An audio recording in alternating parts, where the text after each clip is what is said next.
Bismillahirrahmanirrahim. Assalamualaikum warahmatullahi taala wabarakatuh dan salam sejahtera kepada semua pelajar-pelajar program mekatronik yang baru dan waris-waris ataupun keluarga jika ada. Jadi kita sekarang ni berada dalam keadaan normal baru yang mana banyak perubahan dari segi kebiasaan kita. Jadi memerlukan satu perubahan. Jadi seperti yang kita ada sekarang ni, kalau sebelum ni kita lebih kepada face to face untuk kita nak daftar, tetapi dalam keadaan sekarang ni kita terpaksa menggunakan kaedah online sebagai pendaftaran kepada pelajar-pelajar baru. Tapi tidak ada masalah kerana kita tetap akan melaksanakan apa yang telah diamanahkan kepada kita. Jadi kita menggunakan kaedah ataupun konsep baru untuk menjayakan apa yang telah kita rancangkan. Jadi tidak terlambat rasanya jika saya ingin mengucapkan tahniah dan mengucapkan selamat datang kepada pelajar-pelajar semua. Jadi di sini apa yang saya ingin sampaikan adalah berkenaan dengan latar belakang program mekatronik yang kita jalankan di IKM Berseri. Jadi untuk nama penuh kita punya program adalah Program Sijil Teknologi Kejuruteraan Mekatronik. Jadi kita adalah pusat di IKM Berseri, dan untuk pengetahuan pelajar-pelajar juga, kita mempunyai dua lagi pusat yang berada di luar, iaitu di IKM Johor Bahru kita ada satu, dan di IKM Tasha di Pahang. Bermakna ada tiga pusat yang menjalankan program yang samalah. Jadi itu adalah berkenaan dengan program Sijil Teknologi Kejuruteraan Mekatronik. Dan biasanya kita akan sebut secara ringkas. Apabila kita sebut SMK, kita faham ianya adalah program Sijil Teknologi Kejuruteraan Mekatronik. Itu untuk yang lebih mudah lah untuk kita faham. Okey, jadi seterusnya visi program kita, apa yang kita nak capai dalam kita punya program ni. Yang pertama adalah untuk menghasilkan pelajar yang berdaya saing dalam bidang otomasi dan robotik bagi memenuhi keperluan industri negara. Yang kedua, pelajar juga digalakkan menceburi bidang teknokeusahawanan sebagai kerjaya pilihan. Misi kita adalah untuk menjadi program pilihan pelajar dalam bidang mekatronik bagi memenuhi keperluan tenaga separa mahir dan mahir untuk industri negara. Okey, pengenalan sedikit tentang mekatronik. Apa dia mekatronik? Sebenarnya kita menawarkan latihan berasaskan teori dan amali dalam kombinasi beberapa bidang yang digabungkan. Maksudnya kita menggabungkan bidang mekanikal, kita ada elektronik, kita ada elektrik, kawalan dan komputer, kita rangkumkan menjadi satu program yang dipanggil sebagai program mekatronik. Untuk pengetahuan pelajar-pelajar juga, bukan sahaja mekatronik yang diguna pakai. Nama mekatronik ni sebenarnya adalah umum. Untuk bidang yang sama, ada sebahagian ni yang memanggil sebagai otomasi, ada sebagainya yang memanggil sebagai robotik. Jadi bila kita sebut otomasi, robotik, mekatronik ni sebenarnya dia hampir sama je sebenarnya konsep dia tu, iaitu menggabungkan beberapa disiplin kemahiran membentuk satu program yang baru.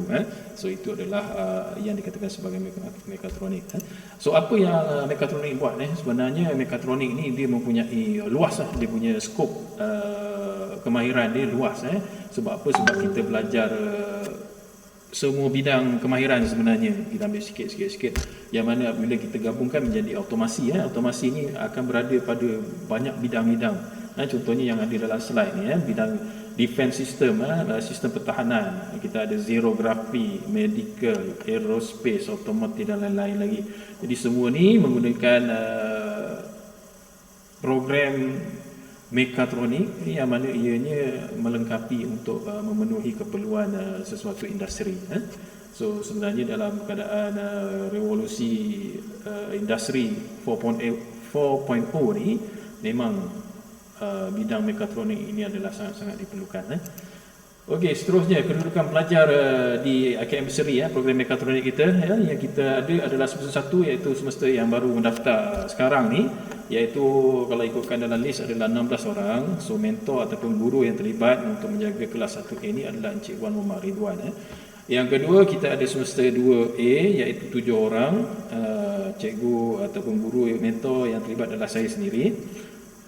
Yang ketiga adalah 3A seramai 12 orang pelajar. Guru mentor adalah Puan Sahaliza. 3B 12 orang juga Encik Saifuddin. 4A ini sebenarnya adalah student yang berada di luar, iaitu student yang sedang menjalani latihan industri seramai 4 orang. Guru yang terlibat dalam mentoring adalah Puan Azira. Jadi keseluruhan total jumlah pelajar yang kita ada adalah 51 orang. Okey, untuk staf teknologi kejuruteraan mekatronik atau SMK ini kita mempunyai kekuatan sebanyak 6 orang pensyarah, yang mana ianya diketuai oleh kita punya ketua jabatan, iaitu Puan Bashirah binti Zainul Abidin. So dia yang mengetuai kita punya program mekatronik dan diikuti oleh saya sendiri, Zaidi bin Mak Zainuddin, iaitu ketua program dalam membantu Puan Bashirah. Dan seterusnya kita mempunyai pensyarah-pensyarah yang berkaliber, iaitu Encik Muhammad Saifuddin Han bin Muhammad Yaakob, kita ada Encik Wan Muhammad Ridwan bin Wan Hassan, kita ada Puan Azira binti Abdul Rahman, dan kita ada Puan Nur Sahaliza binti Mak Isa. Peluang kerjaya, apa yang pelajar-pelajar dapat setelah mengikuti atau menghabiskan tempoh pengajian di IKM Seri. Pelajar sebenarnya berpeluang untuk melanjutkan pelajaran ke peringkat diploma di UniKL dan KKTM. Itu di bawah institusi MARA lah. Maknanya kita ada laluan yang mudah untuk kita sambung belajar di bawah bumbung di MARA ni, ataupun institusi pengajian awam yang lain seperti Politeknik, ataupun yang terdekat dengan kita punya IKM Berseri ni adalah UNIMAP. Ada sebahagian pelajar kita yang menyambung pengajian di UNIMAP juga. Okey, ataupun jika tidak mahu menyambung pengajian, pelajar-pelajar boleh terus bekerja di industri. So apa yang kita boleh dapat jika kita keluar daripada sijil mekatronik ni, kita boleh terus memohon untuk menjadi juruteknik di sektor pembuatan, penghilangan, pemprosesan dan sebagainya. Jadi setakat ni tak ada masalah. Dan untuk pengetahuan pelajar-pelajar, hampir 95% bekas-bekas pelajar kita sebenarnya semuanya sambung belajar. Cuma ada dalam lebih kurang 5% yang tak sambung, mungkin ada kekangan dari segi kewangan ataupun masalah keluarga dan sebagainya. Tapi majoritinya adalah dapat menyambung pengajian ke peringkat yang lebih tinggi, dan ada yang menyambung pengajian ke luar negara, balik menjadi pensyarah sama ada di IKM sendiri ataupun di institusi di bawah MARA. Dan yang penting sebenarnya kita akan memberi peluang kepada pelajar-pelajar kita untuk menjadi usahawan. So itu adalah kita punya objektif dalam pembangunan MARA itu sendiri, untuk menjadikan usahawan kepada pelajar-pelajar kita, terutamanya putera, untuk membantu diri sendiri dan orang lain. Itu kita punya objektif utama dalam MARA kita. So apa yang aktiviti yang kita lakukan di program mekatronik, biasanya kita ada banyak aktiviti sebenarnya. Kalau kita biasa lakukan, kita ada program minggu aktiviti pada setiap semester. So di dalam minggu aktiviti ini kita ada banyak aktiviti yang kita panggil sebagai aktiviti luar. Kita ada game, kita ada larian, kita ada jamuan dan sebagainya. So ini adalah beberapa contoh gambar-gambar kita terlibat dalam minggu aktiviti tersebut lah. Okey. So ini aktiviti yang berada di bilik kuliah lah. So kita ada banyak bengkel dan banyak bilik yang digunakan untuk sesi pembelajaran. So inilah kita punya pelajar-pelajar semua. Jadi kita mempunyai kemudahan-kemudahan yang mencukupi untuk menampung pelajar-pelajar kita. Okey, seterusnya ini adalah aktiviti di makmal ataupun bengkel. Kita akan menjalankan berbagai-bagai pengajian yang melibatkan subjek, berbagai-bagai subjek teknikal, seperti di dalam gambar raja ini adalah subjek elektronik, fundamental elektronik, yang mana kita menggunakan pakai alat-alat elektronik, nak belajar bagaimana kita menggunakan peralatan elektronik dan sebagainya. Okey. Dan yang ini pula kita punya kita punya meraihkan pelajar yang akan keluar ke latihan industri dan bersama dengan pengajar-pengajar yang terlibat lah.